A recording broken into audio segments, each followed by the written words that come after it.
नमस्कार दोस्तों, जय हिंद। आज हम लोग पढ़ने वाले हैं एक नए प्रकार के कोशिकांग के बारे में, जिसे हम लोग लवक कहते हैं। ठीक है, तो आइए हम लोग जानते हैं ये लवक क्या होता है।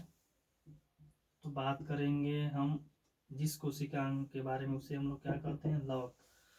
वास्तव में पहले ये जान लेते हैं कि लवक पाया कहाँ जाता है। लवक जो है केवल आपको प्लांट सेल में, यानी कि जितनी भी पादप कोशिकाएं होती है ना, उन कोशिकाओं के जीव द्रव्य में आपको लवक कोशिकांग देखने को मिलेगा। ठीक है, यानी कि जितने भी प्लांट सेल होते हैं, जो भी विकसित प्लांट सेल होती हैं, उन सभी प्लांट सेल के अंतर्गत उनके जीव द्रव्य में जब आप इलेक्ट्रॉन माइक्रोस्कोप से देखेंगे तो उसके अंतर्गत लवक आपको स्पष्ट रूप से दिखाई देगा।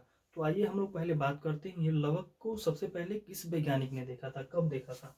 तो लवक को सबसे पहले सन 1865 ईस्वी में एक वैज्ञानिक देखे थे जिनका नाम है हॉकेल। ठीक है, तो हॉकेल नामक वैज्ञानिक ने सबसे पहले लवक को देखा था, लेकिन इन्होंने लवक की कोई संरचना और उसके कार्यों के बारे में जिक्र नहीं किया। यानी कि सबसे पहले देखने वाले वैज्ञानिक कौन थे, हॉकेल। कब देखा था, 1865 ईस्वी में। और इन्होंने लवक के बारे में किसी भी प्रकार का कोई व्याख्या नहीं दिया था। इनके बाद आए थे दूसरे वैज्ञानिक सन 1885 ईस्वी में, जिनका नाम है सिम्पर। ठीक है, सिम्पर। ये वैज्ञानिक जो है ना, सिम्पर नामक जो वैज्ञानिक है, इन्होंने ही लवक की संरचना और उसके कार्यों के बारे में बताया, और ये भी बताया कि लवक कितने प्रकार का होता है। तो लवक की खोज, यानी कि लवक को देखने वाले 1865 ईस्वी में हॉकेल नामक वैज्ञानिक थे, लेकिन लवक के बारे में पूर्ण रूप से अध्ययन करने वाले, उनकी संरचना के बारे में बताने वाले, उनके प्रकारों के बारे में बताने वाले कौन वैज्ञानिक थे, सिम्पर। और सिम्पर नामक वैज्ञानिक ने कब बताया था, सन 1885 ईस्वी में। ठीक है, आइए अब हम लोग यह देखते हैं कि यह लवक जो है कितने प्रकार का होता है और उनका क्या क्या कार्य होता है। तो आपको यह स्पष्ट हो गया होगा कि लवक जो है किस कोशिका में मिलेगा, केवल पादप कोशिका में। ठीक है, और पादप कोशिका किसके अंतर्गत पाई जाती है, प्लांट में ना। यानी जितने भी पेड़ पौधे होते हैं, उन पेड़ पौधों की कोशिकाओं में कौन सी कोशिकाएं होंगे, लवक। जितने भी प्लांट होते हैं ना, उन प्लांट के अंतर्गत, उनकी कोशिकाओं के अंतर्गत आपको कौन सा लवक देखने, कौन सा कोशिका, लवक देखने को मिलेगा। यानी कि लवक जो केवल किस में मिलेगा, प्लांट में देखने को मिलेगा। आइए अब हम लोग बात करते हैं, ये लवक अपने कार्य और उपस्थिति, यानी कि पाए जाने के आधार पर कितने प्रकार का होता है। लवक जो है कार्य और पाए जाने के आधार पर कितने प्रकार का, 3 प्रकार का होता है। ठीक है, जिसमें पहला होता है, इसमें पहला होगा अवर्णी लवक। ठीक है, अवर्णी लवक, जिसे हम लोग क्या बोलते हैं, लिकोप्लास्ट बोलते हैं, लिकोप्लास्ट। दूसरा होता है वर्णी लवक। ठीक है, वर्णी लवक होता है, इसे हम लोग क्रोमोप्लास्ट कहते हैं, क्रोमोप्लास्ट होता है। और तीसरा जो होता है हरित लवक, इसके बारे में आप लोगों को तो बहुत कुछ पता होगा, हरित लवक। इसे हम लोग क्या बोलते हैं, क्लोरोप्लास्ट, क्लोरोप्लास्ट, क्लोरोप्लास्ट। तो इस प्रकार देखा जाए, लवक जो है कार्य और पाए जाने के आधार पर कितने प्रकार का, 3 प्रकार का। पहला जो होता है अवर्णी लवक, जिसे हम लिकोप्लास्ट कहते हैं। दूसरा वर्णी लवक यानी क्रोमोप्लास्ट, और तीसरा हरित लवक, जिसे क्लोरोप्लास्ट कहते हैं। अब इनके बारे में हम लोग जानेंगे कि ये लवक वास्तव में पौधों के किन भागों में पाए जाते हैं और उन भागों में ये कार्य क्या करते हैं। ठीक है, तो पहले हम लोग बात किसके बारे में करेंगे, वर्णी लवक के बारे में। तो वर्णी लवक का हम लोग क्या जानेंगे, पहले स्थान जानेंगे, ये पौधों के किन भागों में पाया जाएगा। ठीक है, बहुत सिंपल है। देखिए, वर्णी लवक, सॉरी, अवर्णी लवक जो होता है, ये पौधों के उन भागों में पाया जाएगा जहां पर सूर्य की किरणें आसानी से नहीं पहुंच पाती हैं। यानी कि अवर्णीय लवक पौधों के उन भागों में पाया जाता है जहां पर सूर्य की किरणें आसानी से नहीं पहुंच पाती हैं। ठीक है, जैसे आपको पता है जो सनलाइट होती है पौधों के किन भागों में नहीं पहुंच पाती हैं आसानी से। एक तो जड़ हो गया, दूसरा तना, यानी कि तने का जो आंतरिक भाग होता है वहां तक सूर्य की किरणें आसानी से नहीं पहुंच पाती हैं। तो आपको पता है कि अवर्णीय लवक पौधों के उन्हीं भागों में पाया जाएगा जहां पर सूर्य की किरणें आसानी से नहीं पहुंच पाती हैं। तो उसमें कौन कौन सा भाग होगा, जड़ हो गया और तना। ठीक है, तो ये तो हम लोग स्थान जान लिए अवर्णीय लवक का। ठीक है, नेक्स्ट हम लोग बात करते हैं कार्य के बारे में।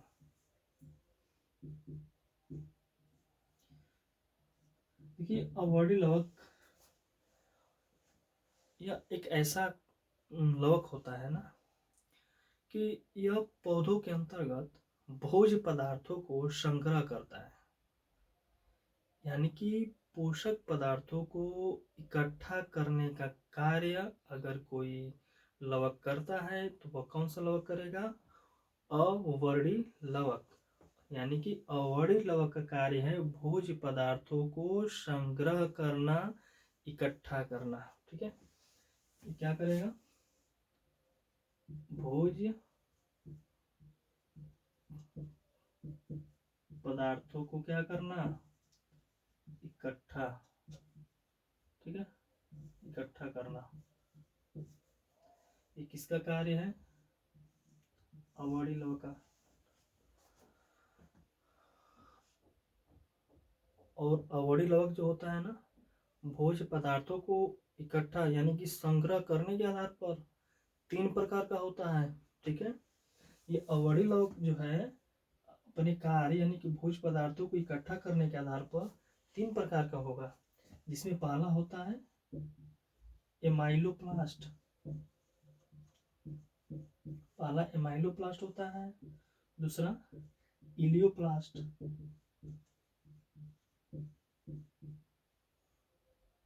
ठीक है, और तीसरा जो होता है प्रोटीनोप्लास्ट। प्रोटीनोप्लास्ट। तो आपको यह पता चल गया होगा कि अवर्णीय लवक भोज्य पदार्थों को संग्रह करने के आधार पर कितने प्रकार का होगा, 3 प्रकार का होता है, एमाइलोप्लास्ट, इलियोप्लास्ट, प्रोटीनोप्लास्ट। आइए अब इनके बारे में जानते हैं कि ये एमाइलोप्लास्ट क्या अपने अंदर संचित करेगा, इलियोप्लास्ट क्या संचित करेगा और प्रोटीनोप्लास्ट क्या संचित करेगा, यानी कि क्या क्या ये अपने पास रखेंगे। तो एमाइलोप्लास्ट जो है यह केवल कार्बोहाइड्रेट को संचय करता है। ठीक है, एमाइलोप्लास्ट का कार्य है कार्बोहाइड्रेट का संचय करना, इकट्ठा करना। यानी कि पौधों के जिस भाग में अगर कार्बोहाइड्रेट क्या हो रहा है, संचित हो रहा है, तो वहां पे कौन सा लवक होगा, अवर्णीय लवक। और अवर्णीय लवक का कौन सा भाग होगा, एमाइलोप्लास्ट। ठीक है, नेक्स्ट हम लोग बात करेंगे इलियोप्लास्ट के बारे में। इलियोप्लास्ट यह अवर्णीय लवक का ऐसा भाग होता है जो किसका संचय करेगा, वसा का संचय करता है। तो पौधे के जिस भाग में वसा का क्या हो रहा है, संचय हो रहा है, तो किसकी मदद से हो रहा है, इलियोप्लास्ट की मदद। ठीक है, और नेक्स्ट होगा प्रोटीनोप्लास्ट। प्रोटीनोप्लास्ट का कार्य प्रोटीन को संचय करना। ठीक है, प्रोटीन को क्या करना, संचय करना। तो इस प्रकार देखा जाए तो अवर्णीय लवक जो है भोज्य पदार्थों को संग्रह करता है, और भोज्य पदार्थों को संग्रह करने के आधार पर कितने प्रकार का, 3 प्रकार का, एमाइलोप्लास्ट जो कार्बोहाइड्रेट का संचय करता है, इलियोप्लास्ट जो वसा का संचय करता है, और प्रोटीनोप्लास्ट जो प्रोटीन का संचय करता है। नेक्स्ट हम लोग बात करते हैं वर्णी लवक के बारे में। ठीक है, वर्णी लवक, तो आइए जानते हैं वर्णी लवक क्या होता है। पहले तो हम लोग इसका स्थान जानते हैं। ठीक है, क्या जानेंगे पहले? स्थान। किसका स्थान? वर्णी लवक का। ये पौधों के किन भागों में पाया जाएगा? देखिए, वर्णी लवक पौधों के उन भागों में पाया जाता है जहां पर सूर्य की किरणें आसानी से पहुंच जाती हैं। ठीक है, वर्णी लवक यानी कि जो क्रोमोप्लास्ट होता है, यह पौधों के उन भागों में पाया जाएगा जहां पर सूर्य की किरणें आसानी से पहुंच जाती हैं। जैसे में क्या हो गया? पत्तियां, पत्ती और टहनियां, और क्या हो सकता है? फूल हो जाएगा। ये पौधे के जितने भाग दिख रहे हैं ना, यहाँ पे सूर्य की किरणें क्या होती है? आसानी से पहुंच जाती हैं। तो आपको वर्णी लवक का स्थान तो पता चल गया कि ये पौधे के किन भागों में पाया जाएगा, या उन भागों में पाया जाएगा जहाँ पे सूर्य की किरणें क्या होती है? आसानी से पहुंच जाती हैं। लेकिन इनका कार्य क्या होता है? ये वर्णी लवक कार्य क्या करता है? देखिए, वर्णी लवक का कार्य जो होता है ना, रंग प्रदान करना। रंग प्रदान करना यानी कि विभिन्न प्रकार के रंग प्रदान करना। जैसे आप लोग देखे होंगे, पौधे का कुछ भाग ऐसा होता है जो कई रंगों में होता है। जैसे फूल की बात करते हैं हम लोग, फूल जो होते हैं यानी कि जो फ्लावर होते हैं उनमें डिफरेंट डिफरेंट कलर होता है, डिफरेंट डिफरेंट कलर के फ्लावर होते हैं। जैसे रेड होता है, लाल होगा, पीला होता है, सफ़ेद होता है। तो ये जितने भी कलर होते हैं, ये डिफरेंट अलग अलग कलर देने के लिए ये जो लवक का मुख्य योगदान होता है, उस लवक को हम लोग क्या बोलते हैं? वर्णी लवक। यानी कि वर्णी लवक का कार्य होता है पौधों के अंतर्गत विभिन्न प्रकार के रंग को प्रदान करना। और पौधों के किन भागों में रंग ज्यादा डिफरेंट होता है? फ्लावर में आप लोग देखने को मिलेगा, पुष्प में। और वर्णी लवक जिसके वजह से रंग को क्या करता है?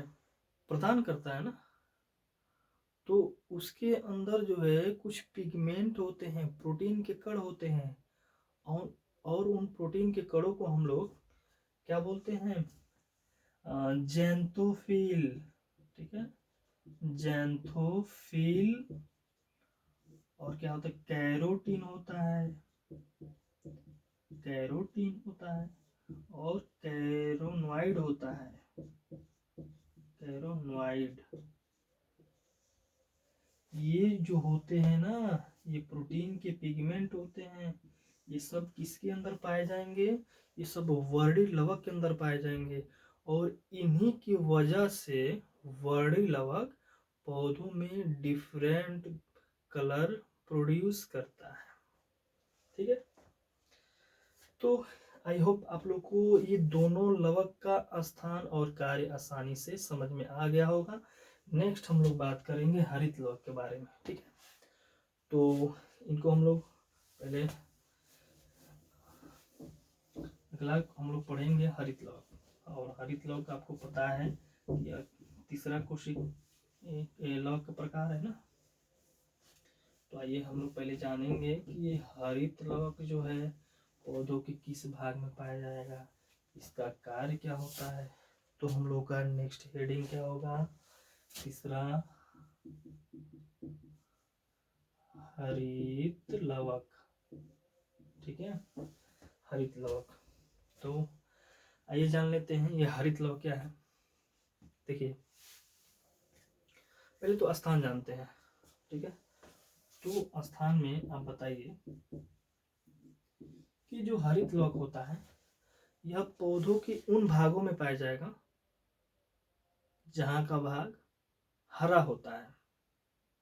ठीक है, यानी कि प्लांट के जिस भाग में आपको हरा रंग दिख रहा है, हरा वो भाग दिखाई दे रहा है, तो वहां पे कौन सा लवक होगा? हरित लवक। और आपको पता है पौधे का कौन कौन सा भाग हरा होता है? अधिकतर आपको लीफ पत्तियां देखने को मिलेंगी। पत्तियां हो गया, टहनियाँ होता है, और थोड़ा क्या, और तना भी होता है ना, कुछ प्लांट का तना भी आपको हरा देखने को मिलेगा। ये पौधे के ऐसे भाग है ना जो आपको हरे देखने को मिलेंगे, हरे रंग के दिखाई देते हैं। और वो जब हरा दिख रहा है तो आप समझ जाइए कि वहां पे कौन सा लवक है, हरित लवक। और हरित लवक के अंतर्गत भी कुछ संरचनाएं होती हैं जिसके कारण वह हरा रंग रिप्रोड्यूस करेगा, और उस संरचना को हम लोग क्या कहते हैं, क्लोरोफिल। ठीक है, क्या बोलेंगे, क्लोरोफिल। आप लोग को क्लोरोफिल के बारे में कुछ थोड़ा बहुत जरूर पता होगा कि वास्तव में क्लोरोफिल क्या होता है। क्लोरोफिल जो है आपको हरित लवक के अंतर्गत देखने को मिलेगा। ये तो हम लोग स्थान जान लिए, हरित लवक का थोड़ा सा कार्य जान लेते हैं कि वास्तव में हरित लवक केवल हरा रंग ही प्रदान करता है कि इसका और कुछ कार्य होता है। तो देखिए, हरित लवक का बहुत इंपॉर्टेंट कार्य है, बहुत महत्वपूर्ण कार्य करता है। अगर हरित लवक नहीं रहेगा ना तो स्टार्च का फॉर्मेशन नहीं हो पाएगा। स्टार्च जो मंड बनता है ना, जो हम लोग प्लांट से, पेड़ पौधों से प्राप्त करते हैं, अनाज हुआ चाहे फल हुआ या सब्जियां हुई, जितने हम लोग प्राप्त करते हैं ना प्लांटों से, वो सभी बनाने का जो वर्क जिसके पास होता है, जिसके पास योगदान होता है, वो किसके पास होगा, हरित लवक के पास। यानी कि हरित लवक का कार्य है प्रकाश संश्लेषण की क्रिया में भाग लेकर पोषक पदार्थों का निर्माण करना, यानी कि मंड का निर्माण करना। बात समझ में आई? फिर सुन लीजिए, हरित लवक का कार्य होता है सूर्य की प्रकाश को अवशोषित करके उसे रासायनिक अभिक्रिया के द्वारा मंड का निर्माण करते हैं। और मंड का निर्माण करके वो क्या करते हैं, हम लोग को रिप्रोड्यूस करते हैं, हम लोग जहाँ से प्राप्त करते हैं ना, तो वो जो क्या बनाएंगे, यानी कि हरित लवक का कार्य है मंड का निर्माण करना।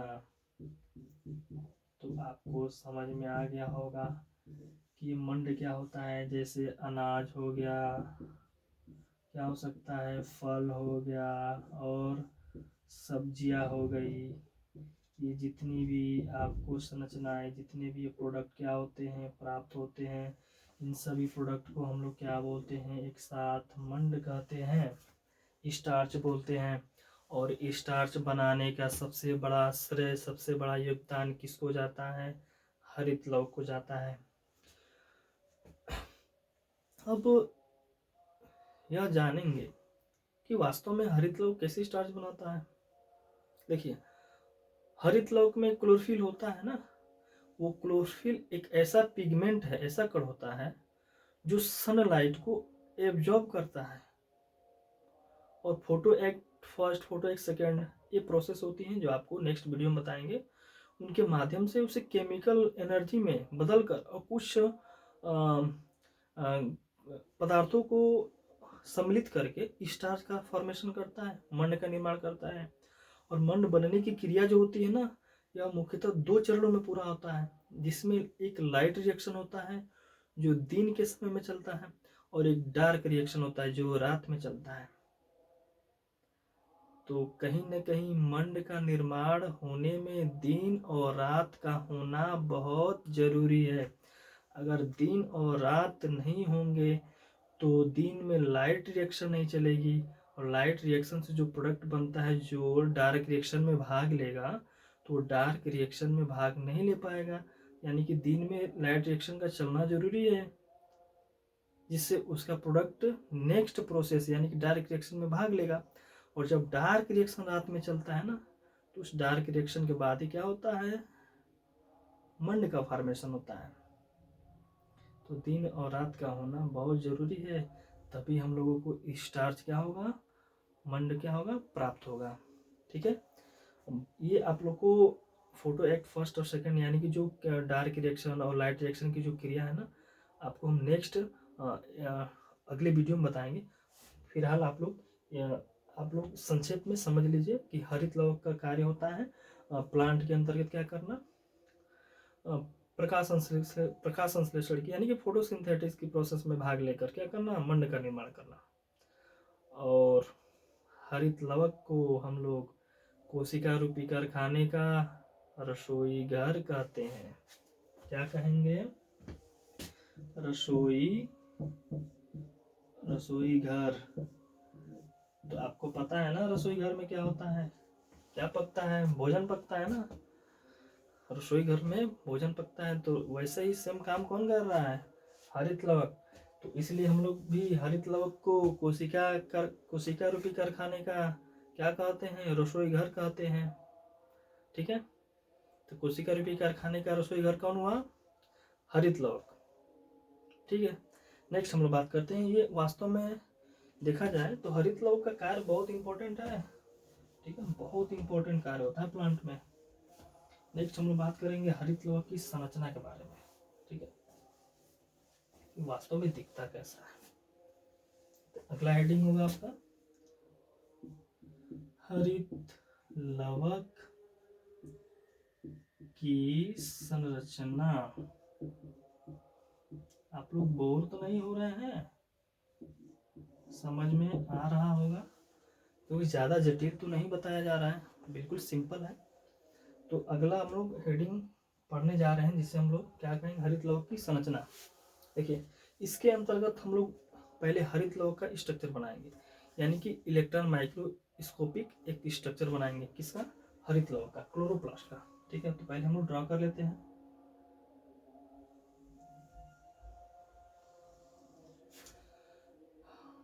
हरित लवक जो होता है यह ओव्यूल शेप में अंडाकार होता है। ठीक है,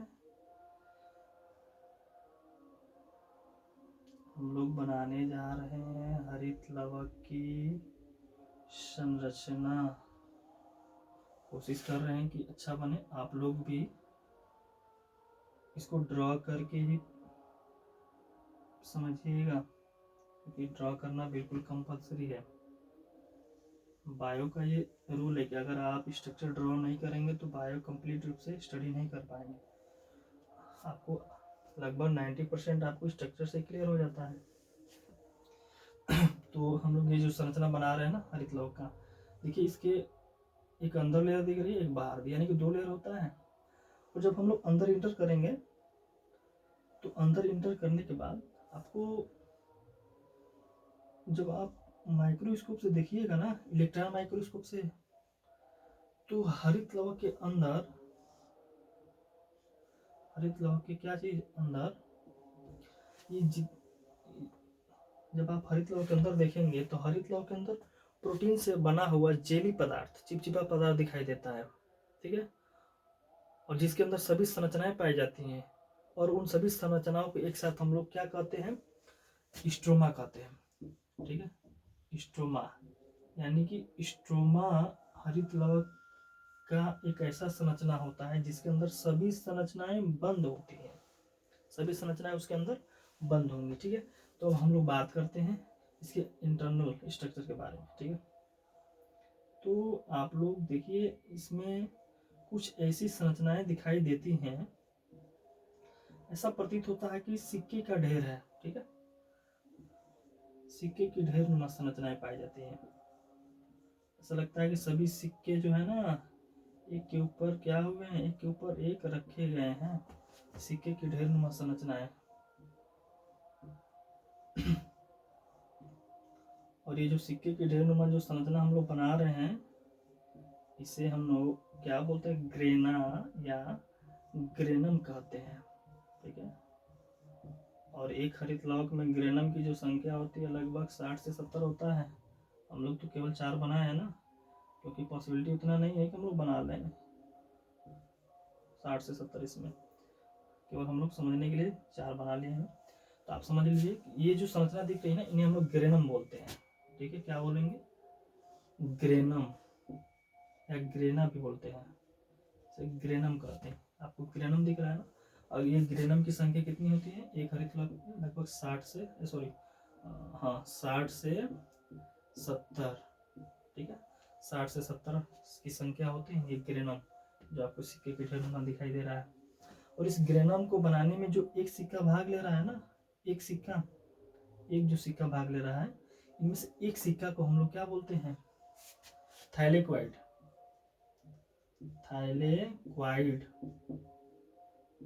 ठीक है, थाइलेक्वाइड क्या है? थाइलेक्वाइड ग्रेनम को बनाने में एक सिक्के रूपी जो संरचना होती है उसी को थाइलेक्वाइड कहते हैं। और थाइलेक्वाइड की संख्या एक ग्रेनम में 80 से 90 तक होता है। थोड़ा सा आप लोग समझ लीजिए, ये जो हम लोग स्ट्रक्चर बनाने जा रहे हैं अभी इनकम्प्लीट है, तो आपको दिख रहा है कि ये सिक्के की ढेर नुमा जो संरचनाएं दिख रही है ना, इन्हें हम लोग ग्रेनम कहते हैं।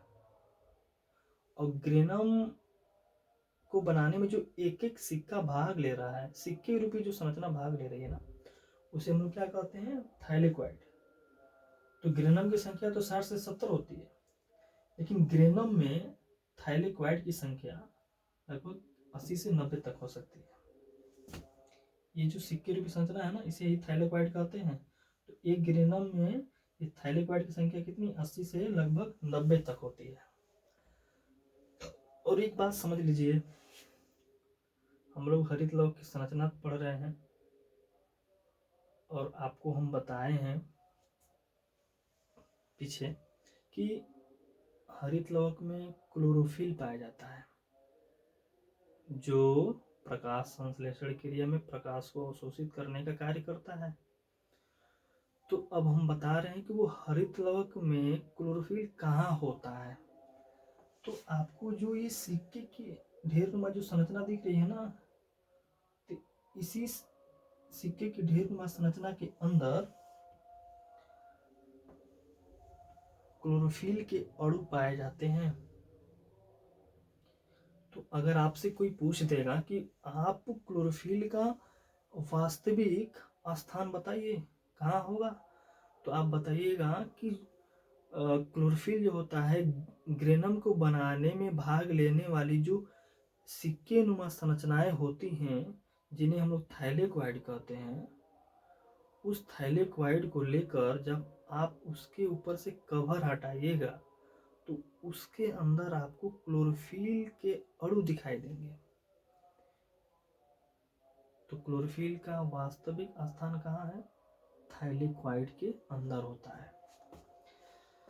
ठीक है, नेक्स्ट हम लोग देखते हैं। हम लोग संरचना पढ़ रहे थे ना, आप लोग को ग्रेनम समझ में आ गया होगा कि ये सिक्के के ढेर नुमा जो संरचना उसे ग्रेनम कहते हैं। ग्रेनम की संख्या 60 से 70 होती है एक हरित लौह में। और जो एक सिक्के रूपी संरचना भाग ले रहा है ना, उसे हम लोग क्या कहते हैं? थाइलेक्वाइड। और एक ग्रेनम में थाइलेक्वाइड की संख्या 80 से 90। इसके अंदर जो है ना राइबोसोम भी पाए जाते हैं, ध्यान रखिएगा, राइबोसोम। और जो राइबोसोम होता है 70s टाइप का, 70s प्रकार का होता है। और आपको पता है कि राइबोसोम का क्या कार्य होता है? राइबोसोम का कार्य क्या होता है? प्रोटीन का संश्लेषण करना, प्रोटीन का निर्माण करना, यानी कि प्रोटीन सिंथेसिस करने वाला कोशिकांग कौन सा है? राइबोसोम होता है। इसलिए हम लोग राइबोसोम को कोशिका रूपी कारखाने का प्रोटीन फैक्ट्री कहते हैं। और राइबोसोम जो है हरित लौह में 70s प्रकार का होता है। और ये लवक किसमें पाए जाते हैं? पादप कोशिका में। और पादप कोशिका में कौन सा राइबोसोम होता है? उसके जीव द्रव्य में 80s प्रकार का राइबोसोम होता है। तो एक बात याद रखिएगा आप लोग, कोशिका के अंतर्गत यानी कि यूकैरियोटिक कोशिका के अंतर्गत केवल दो ही डिफरेंट प्रकार के ऐसे कोशिकांग हैं जिसके अंदर राइबोसोम 70s प्रकार का होता है। एक माइटोकॉन्ड्रिया के मैट्रिक्स में देखने को मिलेगा और एक आपको हरित लवक के स्ट्रोमा में देखने को मिलेगा। तो 2 ही ऐसे कोशिकांग है ना जिसके अंदर राइबोसोम 70S प्रकार के पाए जाते हैं। और इसके अंदर जो है ना डीएनए होता है, डीएनए। ये जो संरचना दिख रही है आपको, जो आपस में क्या कर रही है, इन ग्रेनमों को बांध कर रखी है, इसे हम लोग ग्रेनम लेमिना कहते हैं।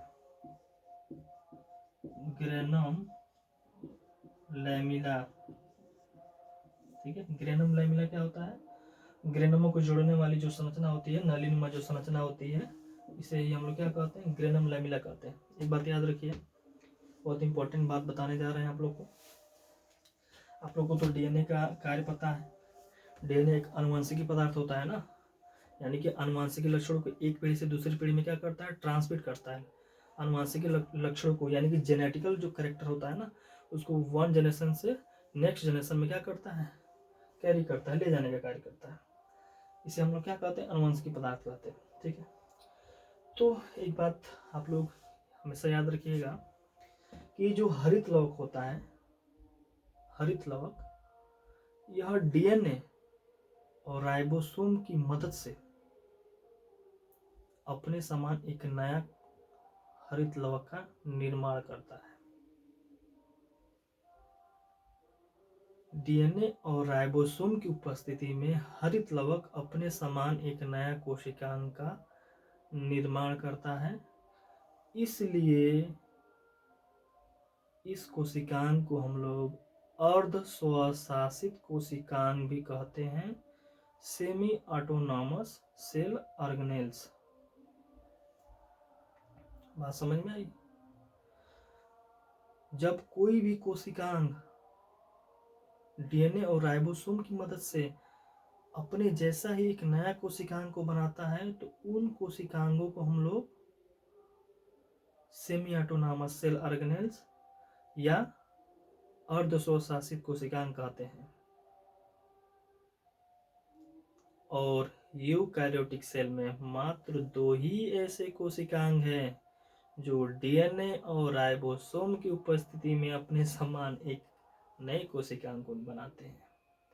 तो वो कौन कौन से हैं? एक तो हरित लवक होता है और दूसरा माइटोकॉन्ड्रिया।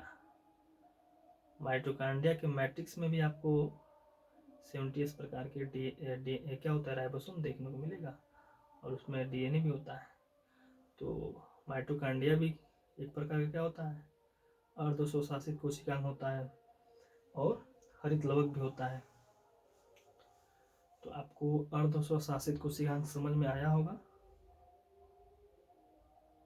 तो आप लोग बताइएगा कि जब कोई भी कोशिकांग डीएनए और राइबोसोम की मदद से अपने समान नया कोशिकांग बनाता है, तो उस कोशिकांग को हम लोग सेमी ऑटोनॉमस सेल ऑर्गेनेल्स या अर्ध स्वशासित कोशिकांग कहते हैं।